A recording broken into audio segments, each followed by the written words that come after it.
संस्कृत अनुवाद का जो पाठ हम लोगों ने प्रारंभ किया था उसका तीसरा सोपान पढ़ेंगे। और आज का पाठ का शीर्षक है पुरुष एवं क्रिया। पुरुष से तात्पर्य है कर्ता का, सब्जेक्ट, और क्रिया अर्थात वर्ब। इन दोनों का संयोजन किस प्रकार किया जाता है संस्कृत के संदर्भ में, उसके बारे में हम लोग आज सटीक विश्लेषण करेंगे।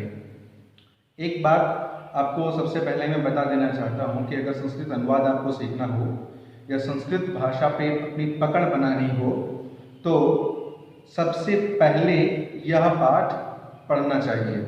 अत्यंत महत्वपूर्ण पाठ है। उदाहरण के तौर पर आप समझ सकते हैं कि अगर आपको ट्रेन चलानी हो, रेलगाड़ी चलानी हो, तो रेल किस पे चलती है? पटरी पे चलती है। तो रेल है जो वो संस्कृत अनुवाद है, और पटरी ये आज का पाठ है। बिना पटरी के ट्रेन चलना जिस प्रकार संभव नहीं है, ठीक उसी प्रकार बिना इस पाठ के अध्ययन के संस्कृत अनुवाद को पढ़ना भी असंभव है। तो इसीलिए आज हम लोग इस पाठ का सटीक विश्लेषण करेंगे, बहुत ही आसान तरीके से समझने का प्रयास करेंगे। तो सबसे पहले हम लोग पुरुष का विश्लेषण करते हैं। पुरुष का मतलब कर्ता। पुरुष तीन होते हैं, प्रथम पुरुष, मध्यम पुरुष और उत्तम पुरुष। जी हाँ, ये तीन ही पुरुष होते हैं।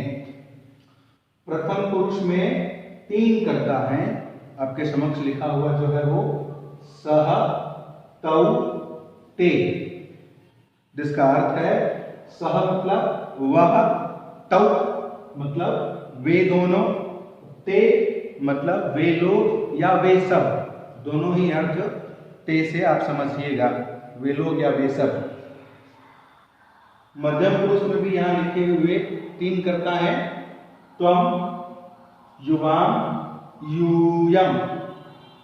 त्वम मतलब तुम, युवा मतलब तुम दोनों, और यूयम मतलब तुम लोग या तुम सब।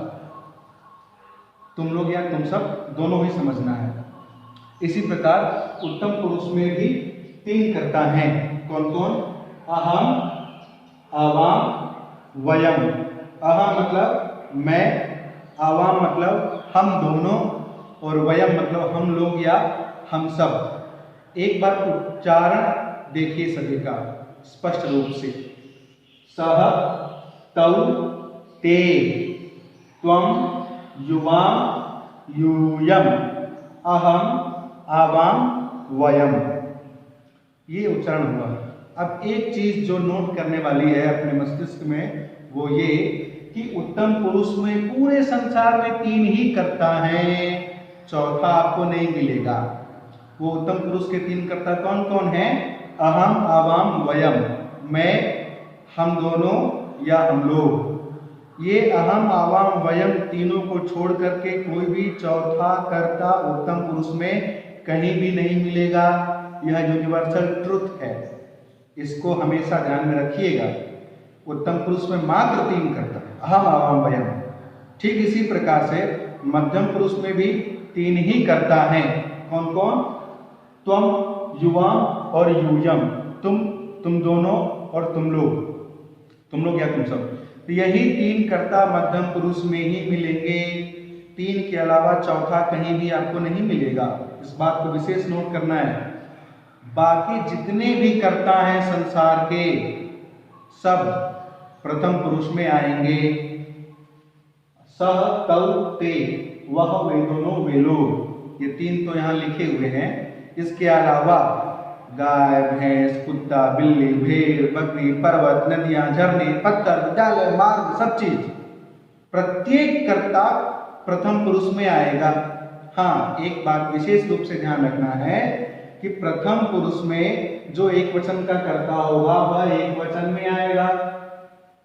द्विवचन के कर्ता होंगे वो द्विवचन में आएंगे, और बहुवचन के कर्ता होंगे वो बहुवचन में आएंगे। लेकिन उन सभी सांसारिक कर्ता की गणना आप प्रथम पुरुष में ही करेंगे, न कि मध्यम पुरुष में और न ही उत्तम पुरुष में। यह नोट करने वाली बात है।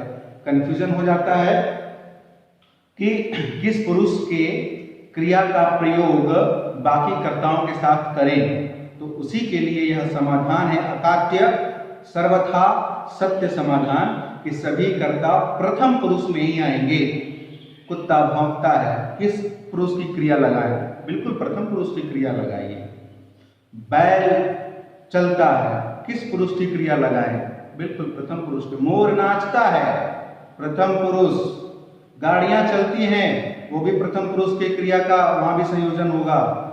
बादल बरसता है, बादल गरजता है, पर्वत सरक रहे हैं, नदियां बहती हैं, जलप्रपात बह रहे हैं। तो ये सभी जो कर्ता हैं उनमें प्रथम पुरुष की क्रिया का ही संयोजन किया जाएगा।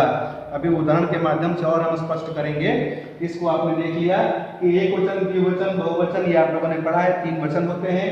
तो प्रथम पुरुष एक वचन का कर्ता सह, प्रथम पुरुष द्विवचन का कर्ता तव, प्रथम पुरुष बहुवचन का कर्ता ते, उत्तम मध्यम पुरुष एक वचन का कर्ता त्वम, मध्यम पुरुष द्विवचन का कर्ता युवाम, मध्यम पुरुष बहुवचन का कर्ता यूयम, उत्तम पुरुष एक वचन का कर्ता अहम, उत्तम पुरुष द्विवचन का कर्ता आवाम और उत्तम पुरुष बहुवचन का कर्ता वयम।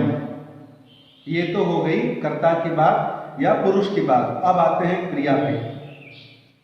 क्रिया हम लोग एक क्रिया मतलब वर्ब या एक्शन, किसी भी प्रकार का एक्शन, खाना पीना, उठना बैठना, लड़ना झगड़ना, बातचीत करना, पठती खादती लिखती पिबती स्वपिति पश्यति, इस तरह की सभी क्रियाएं हैं, इनको एक्शन या वर्ब कहा जाता है। और हम लोग एक पठ क्रिया जिसका अर्थ पढ़ना, पढ़ना, उसी को लेते हैं और उसी के उस ऊपर आज के पाठ का संपूर्ण विश्लेषण करते हैं।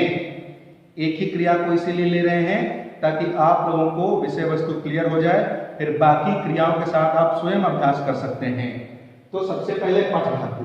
अब एक चीज देखिए, दोनों में, कर्ता में और क्रिया में सिमिलरिटी होगी। यहाँ पर जो हमने लिखा है उसमें समानता होगी। क्या? यहाँ पे देखिए 3 पुरुष है, प्रथम पुरुष, मध्यम पुरुष, उत्तम पुरुष, बिल्कुल है।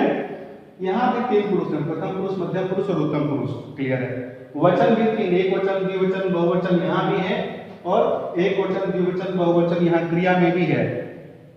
इससे एक प्रकार यह स्पष्ट हो गया कि जितने यहाँ कर्ता हैं 9, उतनी ही क्रियाएं भी हैं 9। 3 पुरुष 3 वचन, 3 × 3 = 9, 3 × 9। अब यहाँ पर संयोजन सीखिए दोनों का परिचय प्राप्त करने के बाद, वह भी बहुत ही आसान है।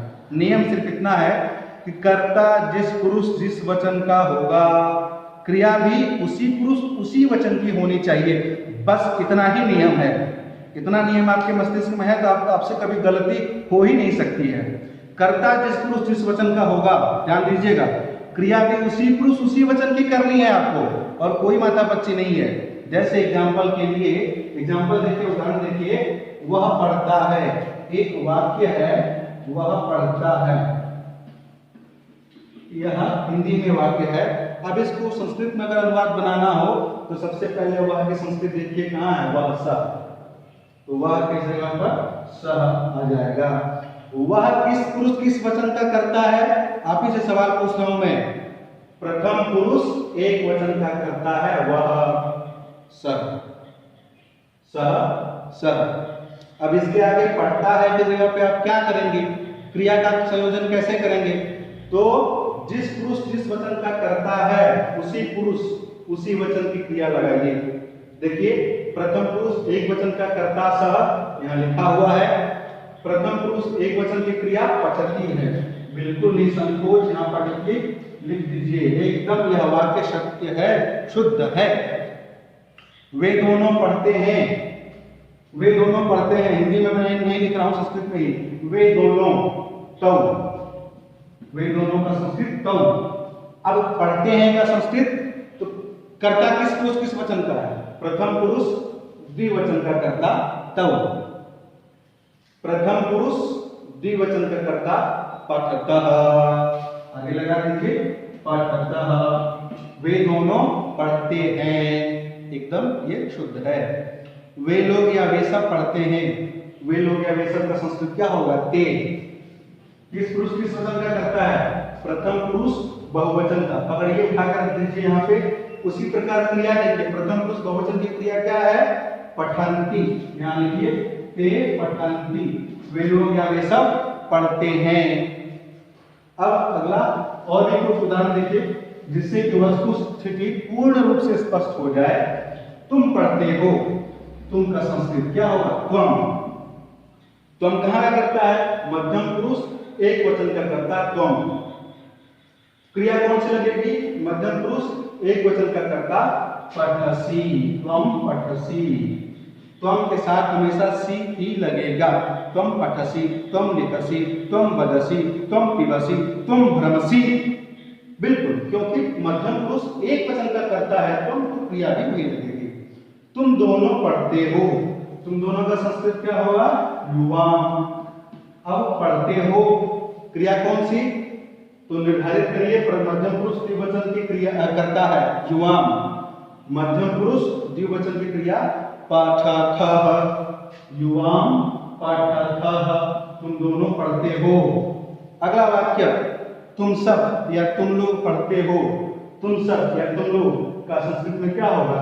यूयम, यूयम। और यहाँ पर कर्ता किस पुरुष किस वचन का है? मध्यम पुरुष बहुवचन का है, यूयम। क्रिया कहाँ पर की लगाएंगे? मध्यम पुरुष बहुवचन की क्रिया पठथ, पठथ। तुम लोग या तुम सब पढ़ते हो। अब उत्तम पुरुष का विश्लेषण करते हैं हम लोग। मैं पढ़ता हूं, मैं अहम। उत्तम पुरुष एक वचन का कर्ता क्या है? अहम। उत्तम पुरुष एक वचन की क्रिया क्या है? पठामि। देखिए यहाँ पठामि है, उत्तम पुरुष एक वचन की क्रिया पठामि, अहम पठामि। मैं पढ़ता हूं, हम दोनों पढ़ते हैं। हम दोनों का संस्कृत क्या है? आवाम, आवाम। कर्ता उत्तम पुरुष द्विवचन का है, क्रिया भी उत्तम पुरुष द्विवचन की ढूंढिए क्या है? पठावह, आवाम पठावह। हम दोनों पढ़ते हैं, हम लोग पढ़ते हैं या हम सब पढ़ते हैं। उत्तम पुरुष बहुवचन में वयम, कर्ता क्या है? वयम। क्रिया भी लगाइए उत्तम पुरुष बहुवचन का ढूंढ के पठामह, यहाँ लिख दीजिए पठामह। हम लोग या हम सब पढ़ते हैं। इस प्रकार इतना ध्यान रखना पड़ेगा कि कर्ता जिस पुरुष जिस वचन का होगा, क्रिया भी उसी पुरुष उसी वचन की लगानी है। अगर आपने ऐसा किया, आपका अनुवाद कोई नहीं काट सकता। एकदम 100% कॉन्फिडेंस के साथ इस चीज को गांठ में बांध लीजिए आप। अब आती है बात अन्य कर्ता की। जैसे जो उत्तम पुरुष और मध्यम पुरुष में तीन तीन ही कर्ता है, अभी मैंने आपको बताया था। इसके अलावा संसार में जितने भी कर्ता हैं सभी प्रथम पुरुष में आएंगे। तो उनका प्रयोग कैसे होगा? एक वचन का होगा तो एक वचन की क्रिया लगाइए, द्विवचन का होगा तो द्विवचन की क्रिया लगाइए, और अगर बहुवचन का है तो उसमें बहुवचन की क्रिया का संयोजन करिए। जैसे बालकः पठति, बालक पढ़ता है, तो बालकः पठति, बालक पढ़ता है। इसका अनुवाद आपको करना है। अगर बालक किस पुरुष का है कर्ता, अभी बताइए। मैंने बोला था अभी प्रथम पुरुष में, क्योंकि उत्तम पुरुष में तीन ही है, अहम आवाम वयम। मध्यम पुरुष में तीन ही है, त्वम युवाम यूयम। इसके अलावा जितने भी कर्ता हैं, चाहे वो बालक हो, चाहे सीता, गीता, मति, मुनि, रमा, नदी, लता, सुरेश, महेश, दिनेश, सब प्रथम पुरुष में। अब बालक पढ़ता है, तो बालक का संस्कृत क्या होगा? बालकः। किस पुरुष का? प्रथम पुरुष का। कितना वचन है ये? बालकः एक वचन। एक वचन की क्रिया क्या है प्रथम पुरुष में? पठति, तो बालकः पठति। अगर दो बालक पढ़ते हैं, यह है वाक्य, तो बालकौ, बालक का क्या होगा? बालकौ। दो वचन है, द्विवचन है, द्विवचन की क्रिया लगाइए पठतः, बालकौ पठतः। दो से अधिक बालक पढ़ते हैं, यह वाक्य है, तो क्या होगा? बालकाः पठन्ति, क्योंकि बालकाः बहुवचन का है। किस पुरुष का? प्रथम पुरुष का। प्रथम पुरुष बहुवचन की क्रिया पठन्ति है ना, यहाँ पे पठन्ति। इसी प्रकार दूसरे लिंग में भी बालिका पठति, सुरेशः पठति, रमेशः पठति, रमा पठति। एक वचन के हैं सभी और प्रथम पुरुष तो होना ही होना है, सभी जगह पठति लग गया। द्विवचन में बालिके पठतः, सुरेशः दिनेशः च पठतः। वहां दो हैं, सुरेश और दिनेश, इसलिए द्विवचन की क्रिया पठतः। सुरेशः दिनेशः महेशः च पठन्ति, बहुवचन की क्रिया। क्यों? क्योंकि सुरेश दिनेश और महेश दो से अधिक हुआ तो बहुवचन की क्रिया लगाइए, तो सुरेशः दिनेशः महेशः च पठन्ति। इसी प्रकार प्रत्येक शब्द या कर्ता जो उत्तम पुरुष और मध्यम पुरुष में नहीं आ रहा हो, आंख बंद करके उसको प्रथम पुरुष का मानिए और उसके साथ प्रथम पुरुष की क्रिया लगाइए। बशर्ते ध्यान बस इतना रखना है कि अगर एक वचन का होगा तो एक वचन की क्रिया पठति, द्विवचन का अगर करता है तो द्विवचन की क्रिया पठतः, बहुवचन का करता है अगर दो से अधिक है तो उसमें बहुवचन की क्रिया पठन्ति का संयोजन आप करिए। एक बात और ध्यान देने वाली है कि यह लट लकार वर्तमान काल का पठ धातु का रूप हमने पढ़ा। अब अगर लृट लकार की बात करें, लंग लकार की बात करें, विधिलिंग लकार की बात करें, लकार आपने इसके पहले वाले पाठ में पढ़ा था, तो प्रत्येक लकार में 3 पुरुष और 3 वचन है, अर्थात 9 क्रियाएं हैं। तो प्रत्येक लकार के लिए, प्रत्येक काल के वाक्यों के लिए, प्रत्येक तरह के वाक्यों के लिए अलग अलग लकार हैं। कर्ता 9 ही मिलेंगे आपको हर जगह, क्रिया भी हर जगह 9 मिलेगी।